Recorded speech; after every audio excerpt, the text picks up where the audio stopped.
In the mountain kingdom of Njoru, the wind never truly slept. It moved through the valleys like a restless ghost, carrying the scent of pine and the hush of old stories that mothers whispered to children before dawn. The people of Njoru lived between two worlds, the golden peaks where the sun kissed the land, and the northern forest where light went to die. They called that forest Ikunra, the place of howls. No man entered it after dusk, and no hunter returned when he strayed too deep. For in that forest the wolves ruled, not beasts of flesh but spirits cloaked in fur, their eyes bright with ancient memory. Sod was born under a sky the color of blood. That night the moon rose swollen and red, and the women of Njoru whispered as they watched her mother labor. When the baby's first cries split the night, a pack of wolves howled from the forest in answer. The midwives fell silent, trembling. They said a bond had been sealed. A child of the blood moon belonged not to the village, but to the wild that claimed her. Even as she grew, Sod carried the mark of strangeness. Her eyes were silver gray, her hair dark as volcanic ash. When she walked, the air seemed to bend softly around her. Her mother, Yijide, tried to raise her like any other child, feeding her millet, teaching her the rhythm of the drums, the song of grinding grain. But Sod preferred the edge of the forest, where the trees whispered and the shadows hummed. She would sit for hours, tracing patterns in the dirt, murmuring to something unseen. Sometimes the wolves appeared at a distance, watching with unblinking eyes. When the hunters threw stones to drive them away, Sod would flinch as if the stones had struck her own skin. Then came the drought, cruel and unending. The river dried to a thin scar, the yams shriveled, and the sky refused to cry. The priests offered goats, then cows, but the gods remained silent. Desperation turned the hearts of the people brittle. When the oracle finally emerged from her cave, her voice shook like leaves in a storm. "The gods demand a life," she said. "The child of the moon must return to the forest. Only then will the rains remember us." Yijide screamed, begged, clawed at the dust. But faith is a heavy chain and fear is its lock. The council gathered that night beneath the pale sky. The villagers brought Sod forward, her wrists bound with red cloth, her face pale but steady. She did not cry. The wind moved through her hair like a whispering hand. Her mother fell to her knees, pressing her forehead to the ground, sobbing Sada's name. At dawn, the people of Njoru climbed the long path toward Ikunra, torches flickering against the mist. At the forest's edge, the earth seemed to breathe, warm and damp, smelling of pine and iron. The oracle raised her staff. "Forgive us," she chanted. "Take back what was always yours." They pushed Sod forward. She turned once, her eyes sweeping over the crowd. "If I was born for the wild," she said softly, "then may it teach me mercy before it teaches me hunger." Her voice was steady, but her hands trembled as she took the final step into the shadow of the trees. Behind her, the people knelt, pressing their faces to the soil, begging the gods for rain. Before her, the forest exhaled, a deep, living sigh. The howls began low and mournful, then grew into a chorus that shook the mountains. The torches flickered out. The villagers turned and fled down the hill, terrified of what they had awakened. When they looked back, they saw only the trembling edge of the forest, the mist curling like breath, and the faint silhouette of wolves circling a lone girl, their eyes glimmering like stars that refused to die. The forest swallowed her whole. The moment Sod stepped beyond the last tree, the light of the mountain vanished behind her like a dying memory. The air changed, heavy, thick and wet, carrying the scent of rot and the taste of old iron. The ground pulsed faintly under her feet, as though the forest itself had a heartbeat. Branches rose like the ribs of some ancient beast, creaking softly in the wind. Moss hung in gray sheets, brushing her shoulders as she walked deeper. Every sound in Ikunra seemed alive. The crunch of twigs beneath her bare feet echoed too long, the rustle of leaves seemed to whisper her name. She moved slowly, the water gourd clutched to her chest, her breath trembling between her lips. The deeper she went, the darker it grew, until even her shadow disappeared. Her mother's voice echoed faintly in her mind, "Don't listen to what hides in silence. Silence itself can bite." But silence was all she had now. After what felt like hours, a low growl rolled through the trees, deep, resonant, ancient. Her heart stuttered. Another growl joined it, then another, until the forest was breathing in sound, circling her from every side. Sod froze. She could see movement between the trees, flashes of silver-gray fur, glimmers of eyes glowing yellow and blue in the dark. The stories had said the wolves of Ikunra ate flesh and spirit alike. She closed her eyes, clutching the gourd tighter. "If I must die," she whispered, "let it be quick." The growling stopped. When she opened her eyes, they were there, a ring of wolves, silent and still.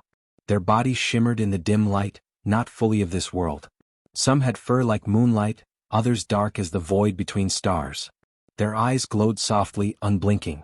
Sada's breath came in shallow gasps. She took a step back and one wolf lifted its head, inhaling deeply. Then one by one they began to move closer. She expected the rush, the tearing, but none came. Instead, the first wolf stopped before her, lowering its great head. Another sniffed her hand, its nose cold and wet. Another brushed past her, circling, tails flicking like shadows in water. She was trembling, too stunned to move. And then he came. Out from the dark stepped the largest wolf she had ever seen. His fur was pure silver, as if the moon itself had been forged into flesh. Scars lined his shoulders, old and white, marking battles long past. His eyes, gold and calm, held something human in their depth. The other wolves bowed their heads as he passed. He stopped before her, towering over her slender frame. Sada's knees weakened. The wolf tilted his head slightly, studying her. Then, with the slow grace of something divine, he leaned forward until his forehead touched hers. The world went silent. A pulse of warmth ran through her body, as though something inside her chest had recognized him. Her knees buckled, her breath left her lips, and her vision blurred into silver light. She thought she heard a voice, not in her ears but in her blood. "You are not prey." The forest spun around her and she fell into darkness. When she awoke, she was lying on soft fur. The air was cool, the walls of the space dim and breathing with the smell of pine and smoke. She was inside a den, a vast hollow beneath the roots of a tree so wide it could have swallowed her village whole. Beside her lay a bowl made of bark, filled with water. Next to it, roasted meat rested on a flat stone. Her fingers trembled as she touched it. It was warm. Fresh. Outside she heard faint paw steps, the padding of giants moving with care. The silver wolf's silhouette passed by the entrance, glancing back only once. His gaze met hers for a heartbeat before disappearing into the forest beyond. Sod sat upright slowly, her heart thundering. The fear was still there, but beneath it was something stranger. A pull, a familiarity that hummed through her bones. She whispered into the stillness, "What are you?" From somewhere deep within the forest the answer came, not in words, but in the sound of a distant howl, long and mournful, rising toward the unseen moon. It trembled through her and she understood. The forest had not claimed her life. It had claimed her name. The days that followed were neither dream nor waking. Time in Ikunra was different. It didn't move, it breathed. The forest pulsed in rhythm with her heartbeat, the air thick with whispers that never formed words. Sod lost count of the suns and moons that passed, but slowly her terror softened into awe. The wolves watched her constantly but never with hunger. When she stepped from the den, they rose silently from the shadows. Their movements were language, the flick of an ear, the curve of a tail, the way their eyes lingered on hers before glancing toward the path they wanted her to take. She began to understand them not through speech but through something older, rhythm, breath, intent. When she was hungry they brought her food. Sometimes a bird dropped gently at her feet, sometimes fruit rolled from a hidden grove. When she was cold they slept close around her, their fur forming a wall of warmth. They never spoke, yet their presence was a kind of music, each movement a note in a symphony of belonging. At night, when the forest grew thick with fog, Sod dreamed. In those dreams she did not see faces, only pulses of light, gold, silver, deep blue, flickering through darkness like embers in a storm. Each light throbbed with emotion. She could feel the wolves speaking to her, but not in words. Fear when danger crept near, tenderness when she stumbled, pride when she learned their rhythm. The strongest pulse always came from one, a deep silver light, calm and fierce, Koro. In one dream she found herself standing beneath a full moon that bled light into the ground. Koro's voice, soft and thunderous at once, brushed against her mind. "Child of the moon," it said. "You were never meant to be their offering. You are their bridge." She woke with tears drying on her cheeks, the forest glowing faintly under morning mist. From that day something in her changed. Koro began to teach her. It started with simple things. He would tilt his head and she learned that meant listen.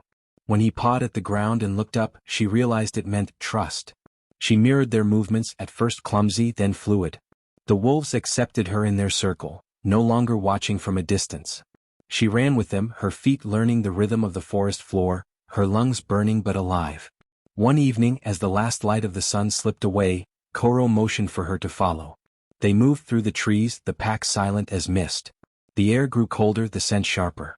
The path wound downward until they reached a clearing unlike any she had seen, a place where the trees bowed back, forming a perfect ring.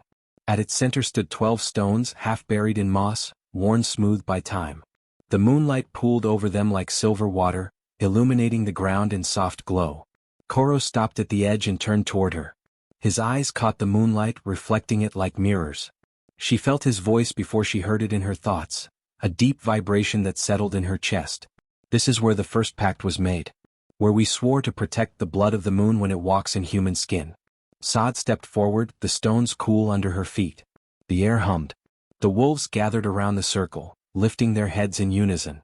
Koro began to howl, low, slow, a sound that trembled through her bones. One by one the others joined. The night filled with music so ancient it seemed to bend the stars. Something inside her answered. Without thinking, she raised her head and let her voice rise with theirs.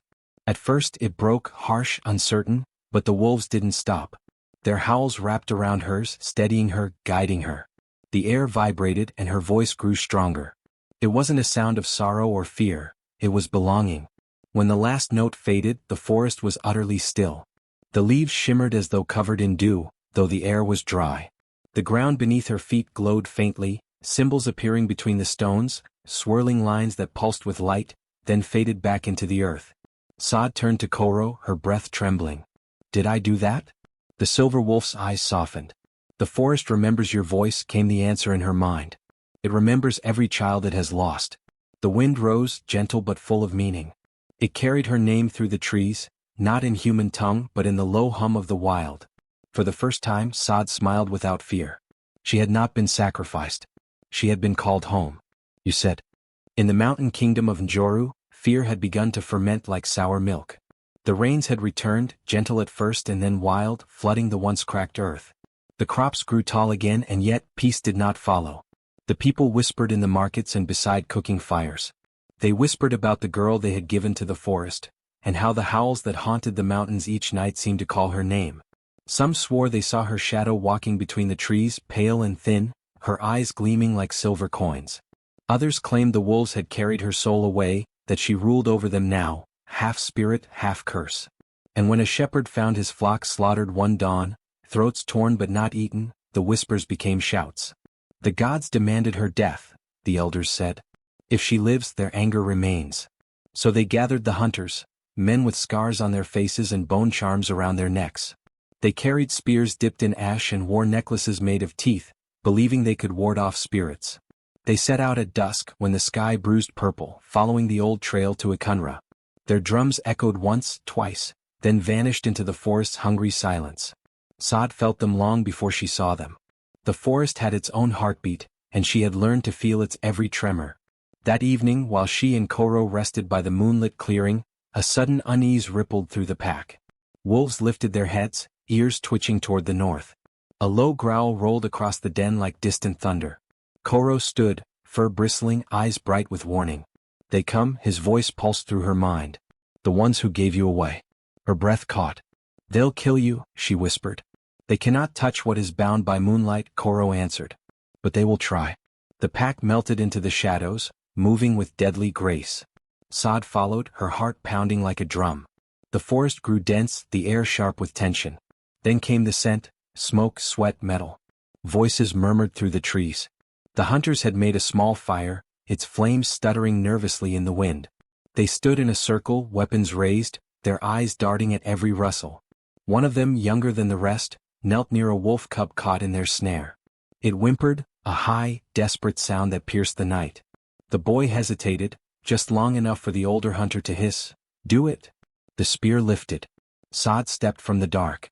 "Stop." Her voice was calm, but it carried like thunder through the trees. The hunters froze. She looked almost human, but not entirely. Her skin shimmered faintly under the moonlight, her eyes glowing soft silver, her hair tangled with leaves and strands of fur. The cub whimpered again and she knelt beside it, loosening the snare with careful fingers. "Leave this place," she said without looking up. "The forest does not forgive trespass." The leader of the hunters spat into the dirt. "You should be dead, girl. We offered you to the gods."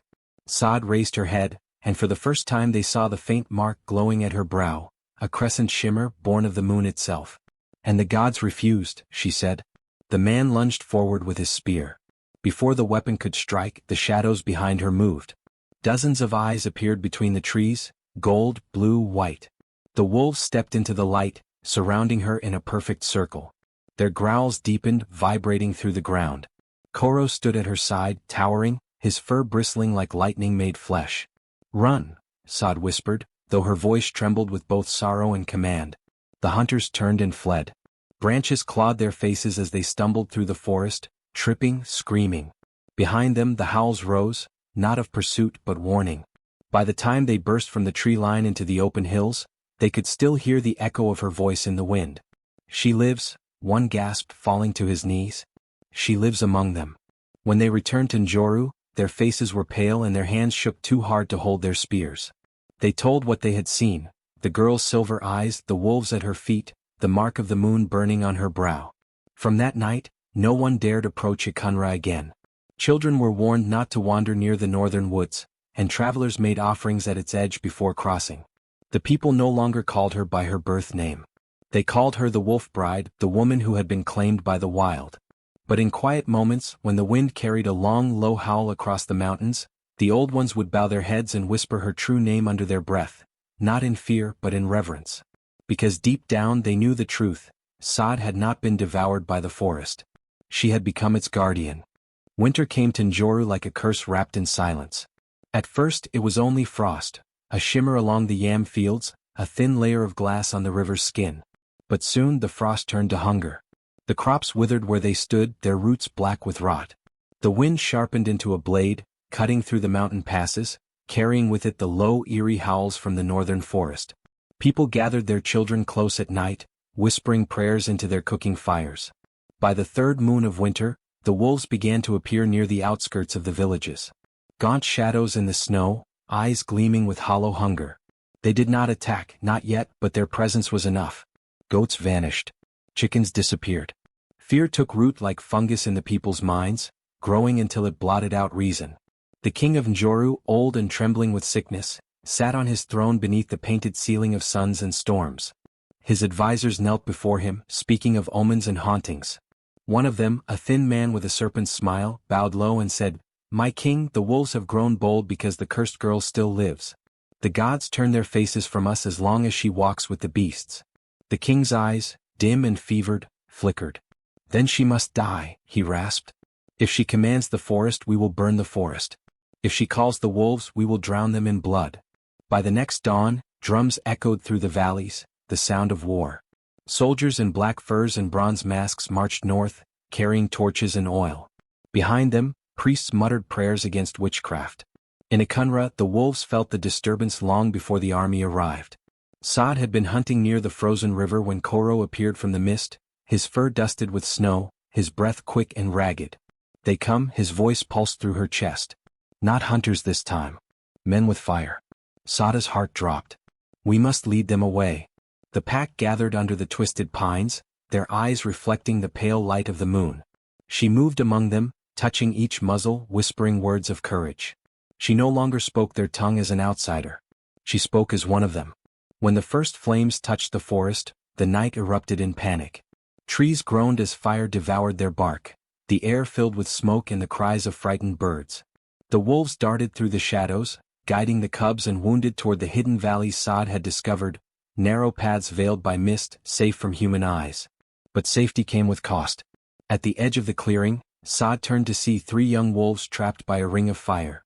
She ran toward them, cloak burning at the edges, the heat clawing her throat. Koro leapt through the flames beside her, his fur igniting for a heartbeat before he rolled to smother it. Together they broke the circle, her voice cutting through the roar, "Run!" The wolves escaped, but the fire had spread too far. Sparks flew like dying stars, catching on her skin. Behind them, soldiers shouted, their torches flaring as they advanced. Arrows hissed through the air. One struck a wolf in the flank, another fell to its knees. Koro turned back, teeth bared, and launched himself into the fray. Sod screamed his name, but the sound was swallowed by the chaos. By the time the moon climbed to its peak, the army had retreated, driven back by smoke, by the blinding snow, by the forest itself. When the last torch disappeared, Sod emerged from the ashes. The ground was black and steaming, strewn with the bodies of the fallen, men and wolves alike. Koro limped toward her, blood matting his silver fur. He sank beside her in the snow, pressing his head into her lap. His breath came in shallow bursts. She held him, tears freezing on her cheeks. "They will not stop," she whispered. "They will burn everything they fear." Koro lifted his gaze, the gold in his eyes fading like dusk. "Then we will become what they cannot burn." She stayed with him until his breathing stilled. Then she rose, her hands trembling, and looked to the moon, full, pale, merciless. Her voice carried through the dead forest, low and certain. "No human fire will ever touch this home again."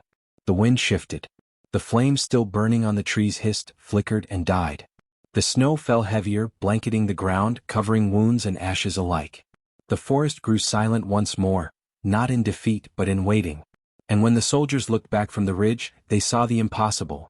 The fire they had started bending backward, swallowed by the snow, as if the forest itself had decided to breathe. The dream came like mist, soft, silver, and endless. Sod stood in a field of snow that glowed like starlight.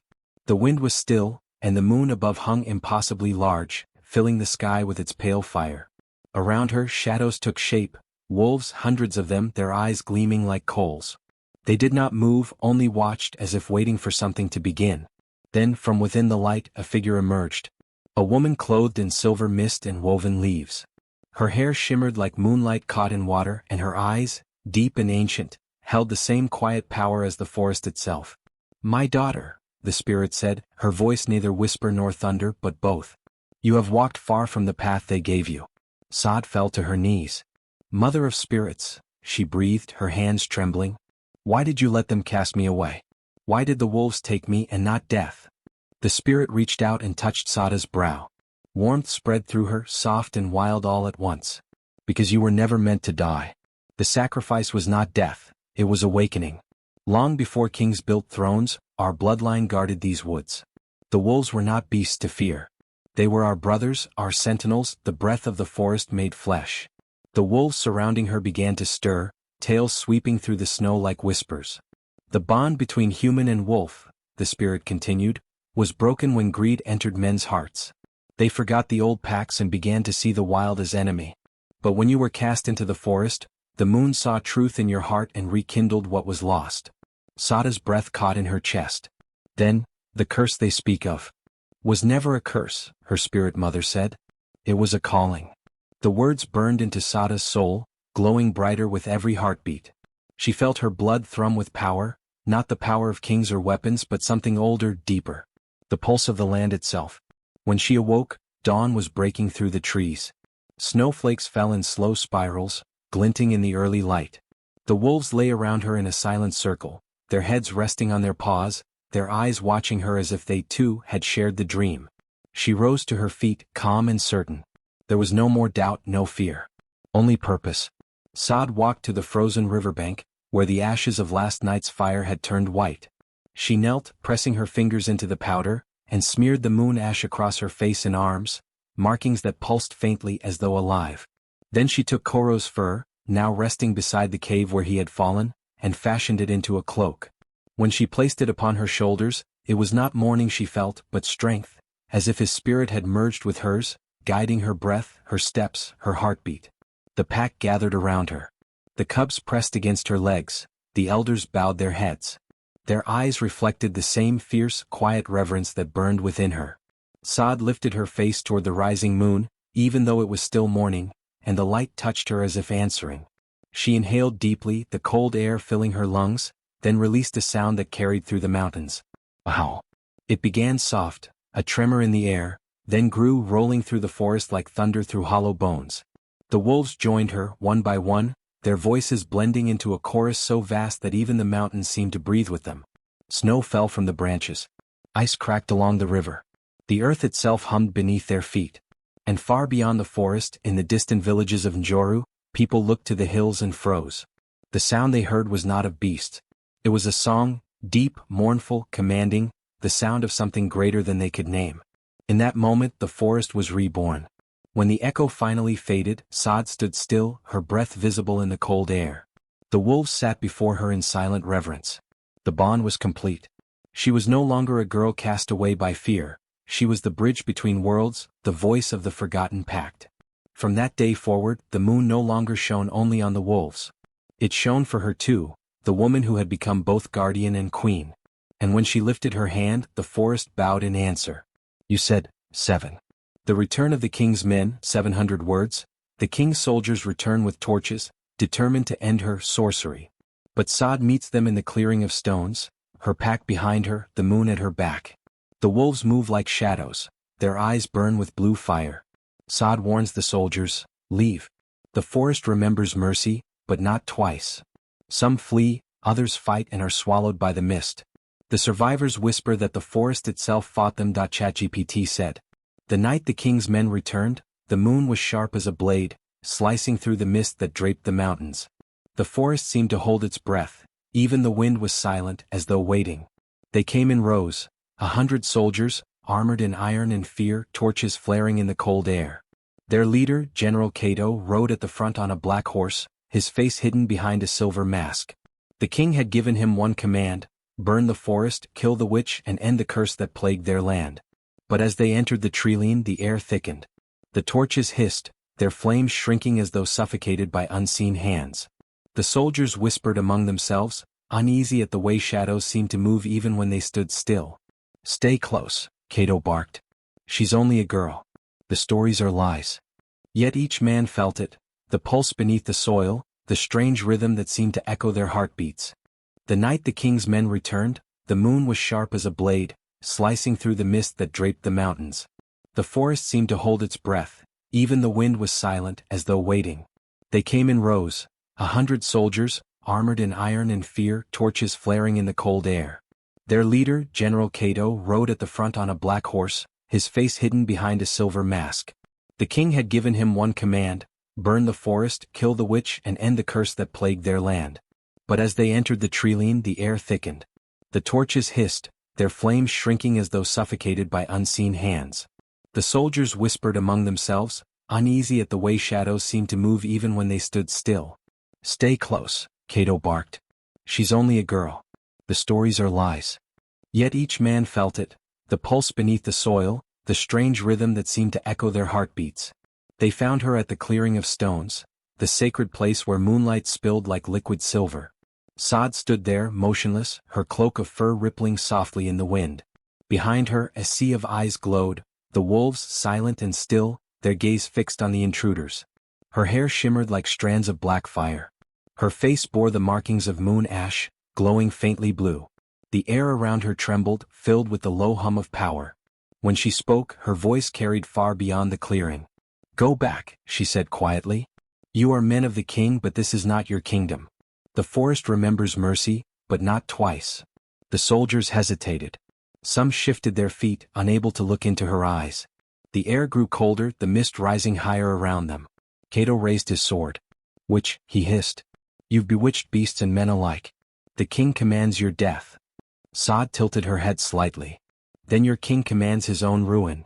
She lifted her hand, not in anger but in sorrow. The moment her fingers brushed the air, the forest awoke. The ground shook. Roots burst from the soil, curling around the soldiers' boots. The wolves moved like shadows, their bodies silent, their eyes burning with blue fire. They did not snarl, they hunted like spirits, their movements too swift to see. One soldier screamed as his torch fell, swallowed by the fog. Another stumbled backward into a snare of branches that pulled him into darkness. Cato swung his sword wildly, striking at ghosts. Stand and fight, he roared, but his voice broke in terror. The mist thickened, wrapping around him, swallowing his men one by one. Through the chaos, Sod stood unmoving, her expression calm, almost sorrowful. The wolves circled her, never striking unless provoked, never killing more than necessary. This was not vengeance, it was balance. The forest was reclaiming what had been disturbed. When the last of the torches sputtered out, the clearing glowed only with moonlight and the eerie shimmer of the wolves' eyes. Cato stumbled forward, his armor scratched, his mask dented. What are you? He gasped. Sada's gaze met his, steady and ancient.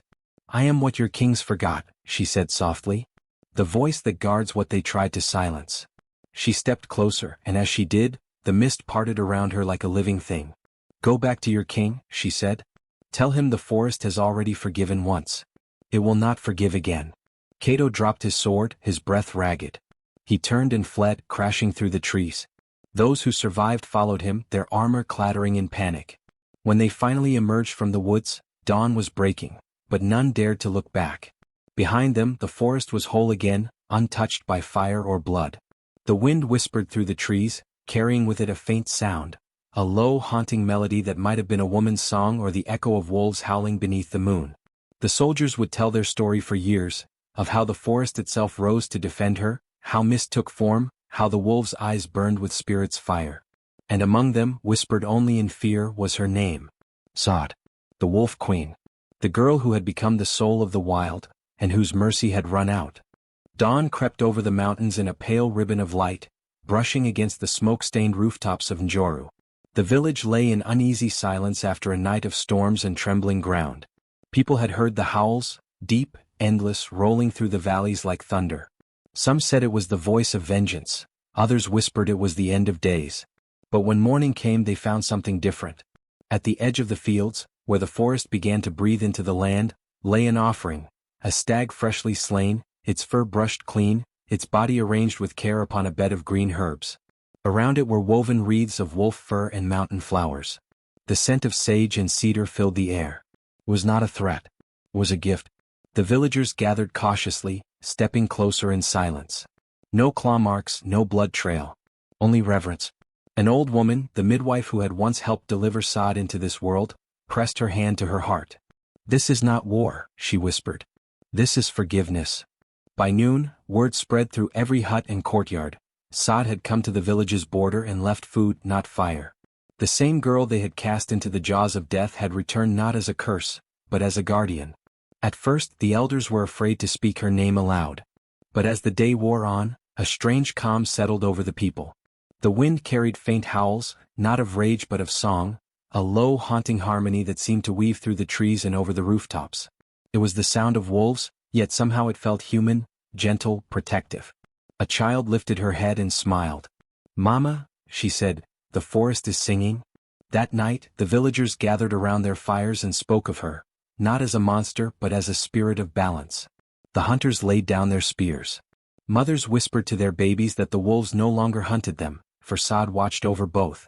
Even the priests, once fierce in their condemnation, bowed their heads when the wind rose and carried her melody down the mountain.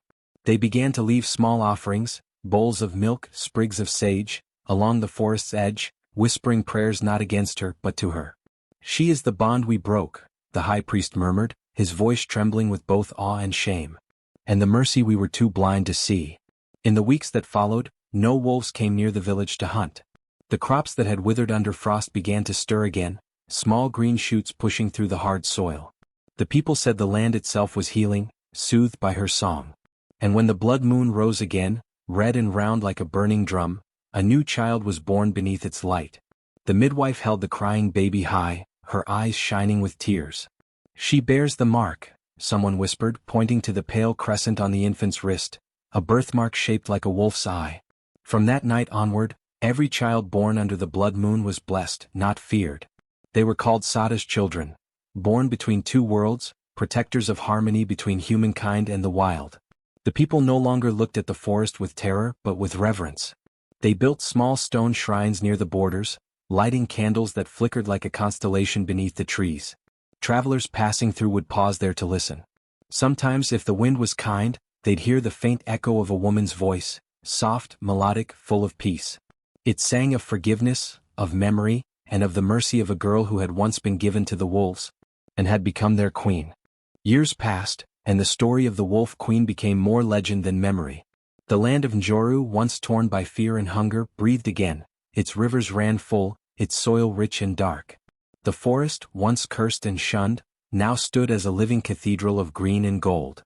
Hunters entered only after whispering a prayer at its edge, touching the earth 3 times in respect. And when they did, no wolf ever raised a fang against them. The balance had returned. Children ran freely to gather wild berries near the border, their laughter echoing where silence had once ruled. At dusk, when the wind swept through the pines, it carried a low rhythmic hum, not threatening but soothing. The people called it the Song of Mercy, a gift from the forest to remind them that peace was not given once but kept alive through gratitude. As generations grew, Sada's name became sacred. Mothers told their children bedtime tales of the girl who spoke with wolves, the one who had walked into death and come back as the forest's soul. Festivals were held on the night of the blood moon. People lit lanterns shaped like wolf heads, their flames flickering silver and blue. They placed bowls of milk and meat at the forest's edge, whispering thanks for another season of life. On those nights, when the moon was full and heavy, glowing like molten silver, the villagers often swore they saw her. A figure drifting between the trees, neither ghost nor beast. Her hair shimmered with moonlight, her cloak flowing like mist. Around her padded the great wolves, their eyes calm and knowing. They did not snarl or stalk, they moved like guardians at her side, silent and regal. The villagers would bow low, never daring to call out. It was said that to speak her name aloud while she walked was to break the spell of peace that held the land.